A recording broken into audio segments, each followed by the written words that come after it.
So, what's up, everybody? Welcome back to the channel. Uh, as you can see from the title of the video, I'm gonna be going into, I guess, my thoughts and reactions as to what happened with the Marlins in the postseason. Definitely a tragic, not want to say tragic, but definitely like gut wrenching way to go out. You know what I mean? Like not really putting up too much of a fight. A lot of our players not getting hits when they would normally get hits. Scoring only 2 runs in 2 games. You know what I mean? Like it was definitely gut wrenching, and like and it sucks especially because it's like it's against the Phillies, a divisional rival. So it's like you really want to beat them. And then the fact that like in the regular season we went 7-6 against them, and the pitchers we threw out there, Jesus Luzardo and Braxton Garrett, they went 4-0 in those matchups when they started those games. So it's like I was having a slight bit of confidence when it came to those pitchers coming to the mound against them, but it didn't work out.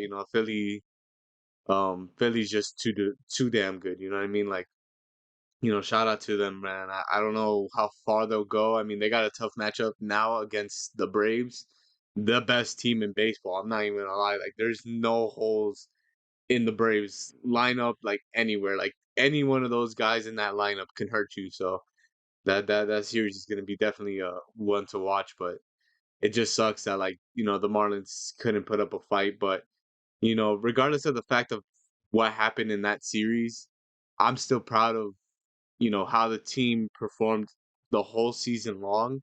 You know what I mean? Because you know, as a Marlins fan growing up, I've only seen them lose. I've never really seen them in the postseason. Again, the most recent before this one was seeing them in the COVID year, make the wild card that then and also beating the Cubs to make it to the division round. But then of course they got demolished by the Braves then. So it probably would have happened again now, but who knows?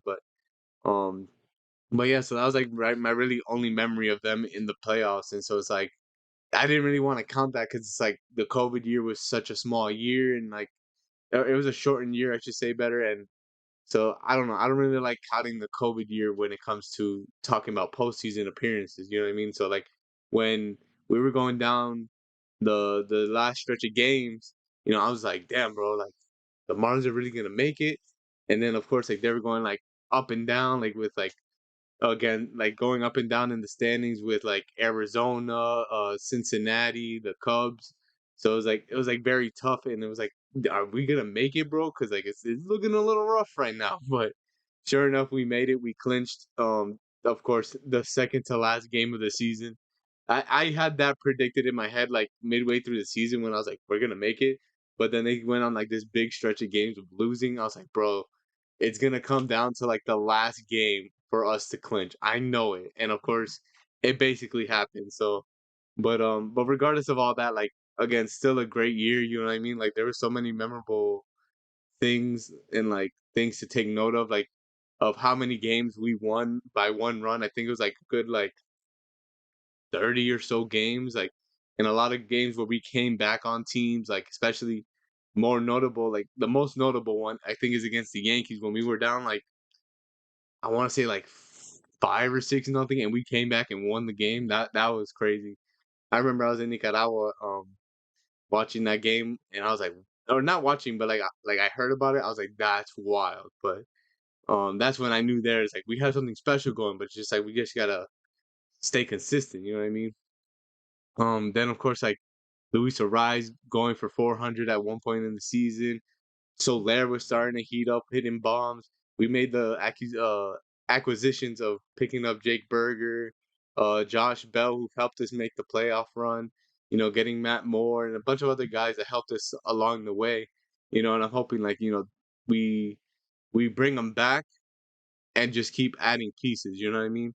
Like definitely like just add a few, maybe like a couple more bats. Definitely maybe a definite shortstop, for sure a better catcher. I'm not gonna lie, Stallings is not the move in my opinion. Like if I'm Kim Ng, GM for the Marlins, um, I'm sorry, but Stallings has got to go. He's great. He's a good defensive catcher. He can control somewhat the game, but it's just his bat that I feel like he's just a liability. But definitely for sure, I would say send him on his way. Just get a new catcher, get a definite shortstop, maybe a few more arms in the bullpen, and maybe one more good starting pitcher to help out, like just strengthen our rotation. Because I feel like that's where our strength is our starting pitching. Like we have Sandy Alcantara who won the Cy Young last year.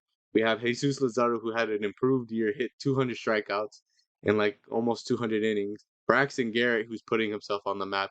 Yuri Perez, our young rookie. And then of course like we have Johnny Cueto, but I feel like he's gonna be on his way out. And so it's like we have a lot of options for that fifth spot. So it's like I feel like if we get a definite great starter for that fifth spot, it'll strengthen that rotation. And then, hopefully our bats come around again and do their thing next year. But for sure, like I'm definitely proud of like this team. Skip Schumacher, like definitely in his first year, did a hell of a job. Um, changing the culture of the team. Like he said it best in his last postseason interview. Whereas like, until you get a taste of the postseason, you're just gonna be comfortable losing. And it's like that's that's very true. Like the Marlins didn't make the postseason for 20 years, like 20 years long.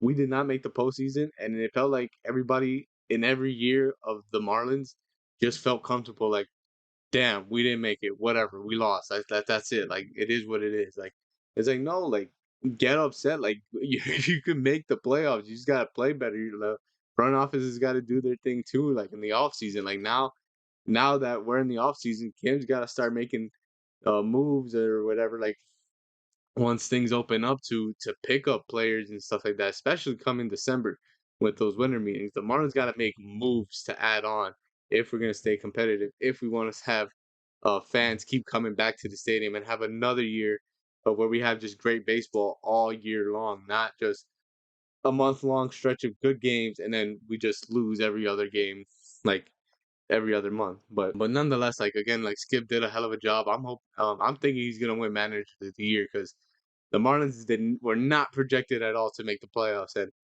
sure enough, they had one of the best records in baseball at one point at the start of the season, and then they continued to play like great baseball or good baseball at least um all year long and make the playoffs. So I mean, I feel like it's a credit to him for changing the culture, changing the way these guys think and play.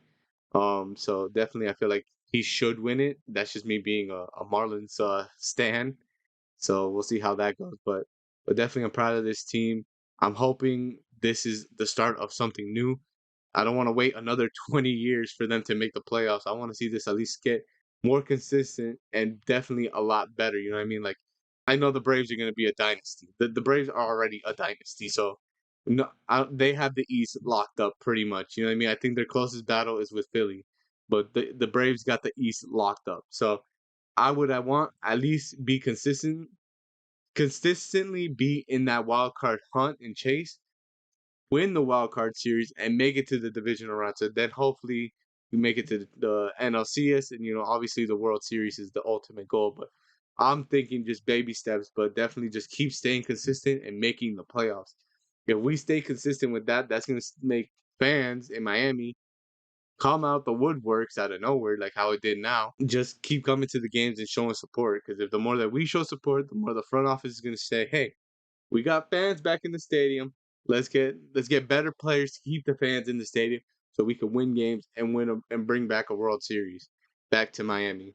Because Miami is a winning town. You know what I mean? We got the Heat, we got the Dolphins, like we got the Panthers. Like bro, like we're a winning town. So the Marlins can stay consistent and be winning games.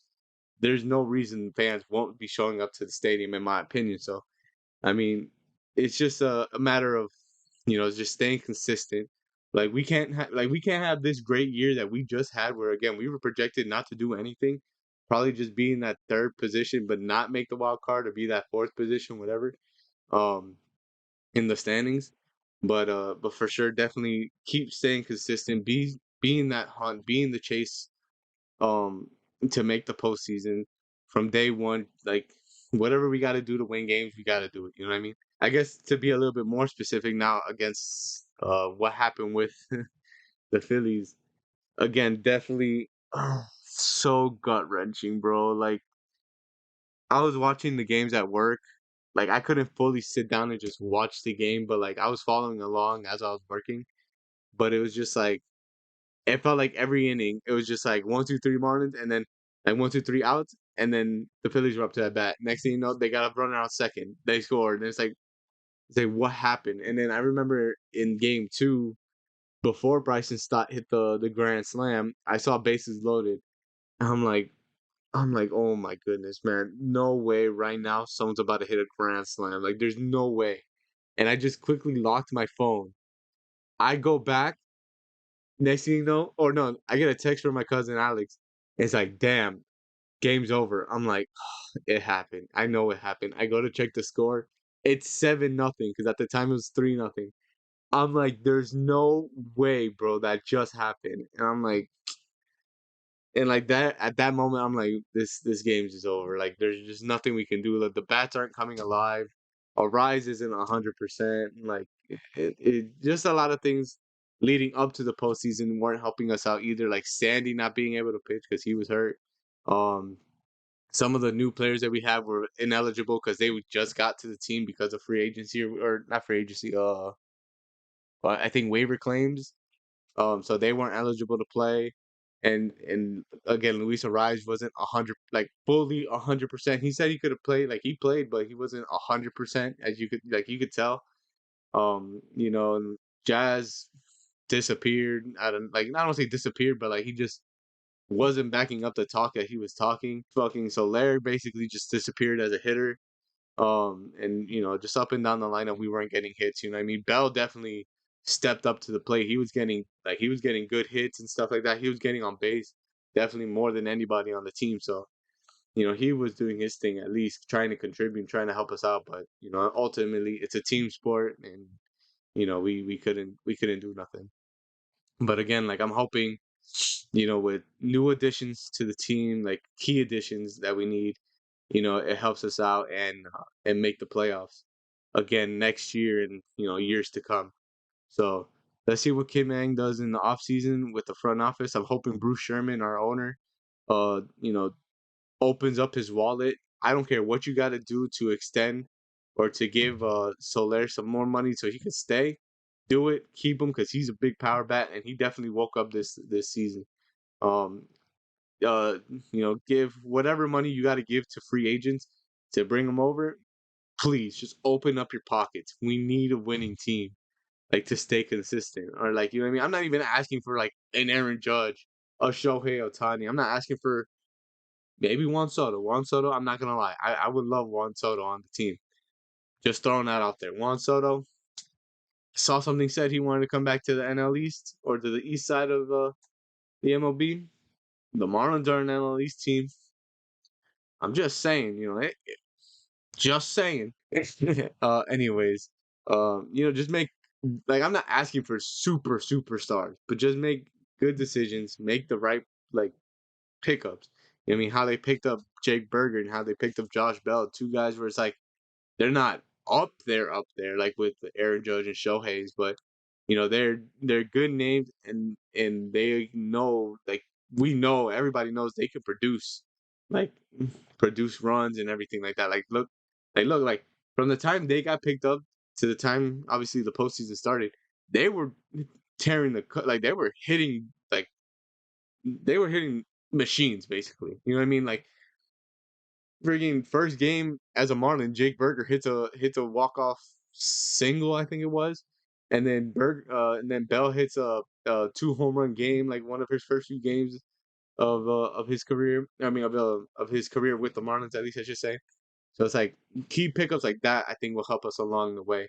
So definitely I hope Kim Ang is on the lookout for like those type of players to make us better because like I like the team we have now, but I feel like there's definitely key improvements that we can make. Like I don't want to hold on to uh to prospects anymore. To be honest, like that's what hurt us in the past. You know what I mean? Like building up the farm system, and then we have a losing team in the offseason. Like yeah, we got the best fucking farm system in the MLB, or one of the best, I should say.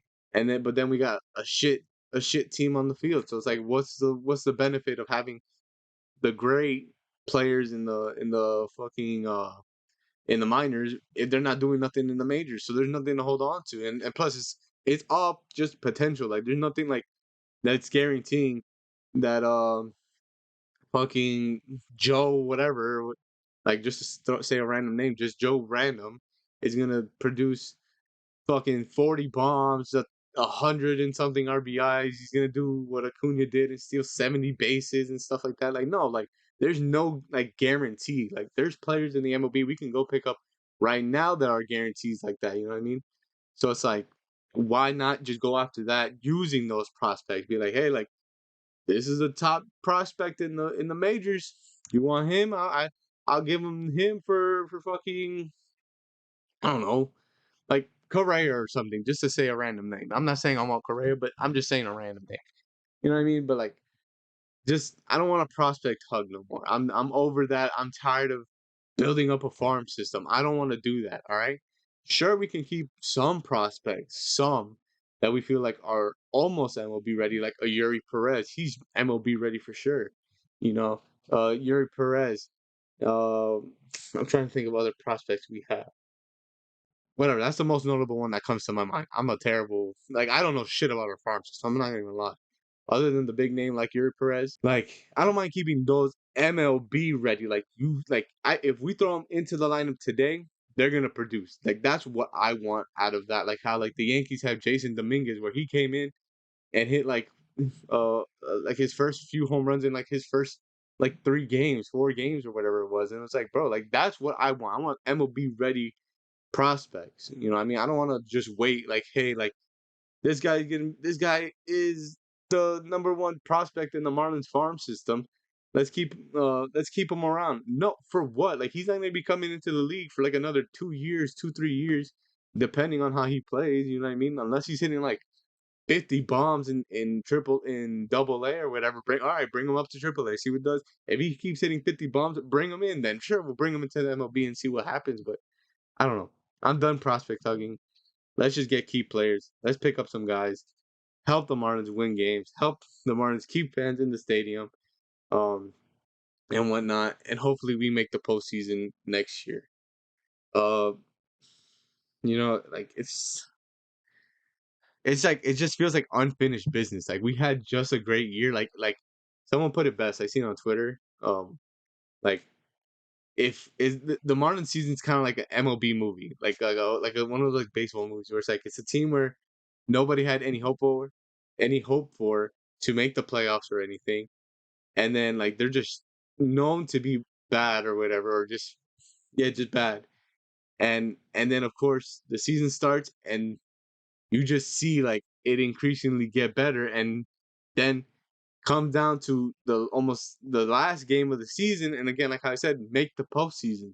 So it's like, damn, like if you cut it right there, great, amazing season for the Marlins. No chance of making the playoffs to making the playoffs. Like that's a whole story right there. Like that's a whole movie. Like that's a whole movie right there. That's all I'm gonna say. But I feel like I'm getting off track. But I don't know. This season definitely it was fun to watch. It definitely grew my love for the Marlins a lot more because it's like I just want to keep rooting for them. I just want to keep cheering for them. Like that's my team. Like that's my team since day one. So let's see what they do. Let's see what Kim Eng does. Let's see what Skip Schumacher and his team does next year and what they do to get better in the off season, in the spring training. I'm hoping everybody just stays healthy, gets better, comes back next year, just ready to compete again from game number 1 to game 162. Um, you know, but I do want to throw in a little saltiness towards the series against the Phillies. There were a lot of calls, strikes, balls and strikes wise, that weren't going the Marlins' way. I'm gonna say that. I gotta be a little salty. I gotta be a little salty. The the fact that like the umpire's gonna call a ball so far off the plate and call it a strike, right? then the pitcher would throw the same pitch, then call it a ball. So like in my head, it's like you're confusing the batter up there. So it's like, is it a strike or is it a ball if he throws it around there? Now he's unprotected because he's on 1-1 count. Next thing you know, he swings and misses because this is a ball way off the plate. So how the hell are you gonna hit that? Next thing you know, my bad. Next thing you know, they come with like a backdoor slider or something and rings him up. And it's like, bro, how is he supposed to hit when the umpire isn't helping him out? Next thing you know, the Marlins go up and pitch and try and do the same thing. Everything's a ball. And like it wasn't being called fairly, in my opinion. Like from what I saw, it wasn't being called fairly. But that's my little salty rant. Of course, like, the umpires can't control how the players hit or nothing like that, you know what I mean? Or if they take it or not. I know they can't control that. But that's just my little salty take on that. That's that I just gotta get that off my chest. But to just kind of just wrap up the video, because I feel like I went all over the place. Um, I just want the Marlins to get better this offseason. Definitely just get a lot better. That's all I want to do. I just want to see improvement and keep taking the right steps forward into, of course, getting to the ultimate goal of reaching the World Series. You know what I mean? Um, but yeah, other than that, you know what I mean? Like, if any Marlins fan sees this, let me know what you thought of the season down in the comments. What you think we need to get better on, and what players you would want to see to come to Miami. Honestly speaking, there's a few players I would love to see on the Marlins. I would want to see Jose Barrios, because after what the Blue Jays did to him in Game 2 of their wild card series is absolutely terrible. So I would love to see Jose Barrios on the team. Maybe that could be that fifth starter I was talking about. Maybe Tim Anderson. Maybe like he can rejuvenate his career in a city where now we're like getting better. So maybe him coming into the Marlins, I kind of like to see that, see if he can rejuvenate his career being that guy again. You know what I mean? Who's another? Or Bobby Witt Jr. I mean, if I know I think he's still. I think someone told me he's still under like rookie contract or whatever. But like, if the Marlins can find a way to get him, I would say get Bobby Witt when he's starting to get hot now. So that's just my opinion. But yeah, like if you guys have anything to say in the comments, let me know. I'm gonna be reading them. I'll definitely respond. Like, and share the video if you enjoyed the video. I know again I went off on so many different tangents and stuff like that. Like that's just how my brain works. Like I'll say one thing and it's like try and connect it to something else. That's just me. I'm sorry about that. Um, Follow me on all my social medias. All Power Surge 98 on TikTok, Instagram, and Twitch, of course. Follow me there. I'll be streaming. I stream almost every Friday, Saturday, and Sunday. And of course, subscribe to me here on YouTube if you're new. And I hope you enjoyed the video. And I'll catch you in the next one. Thank you.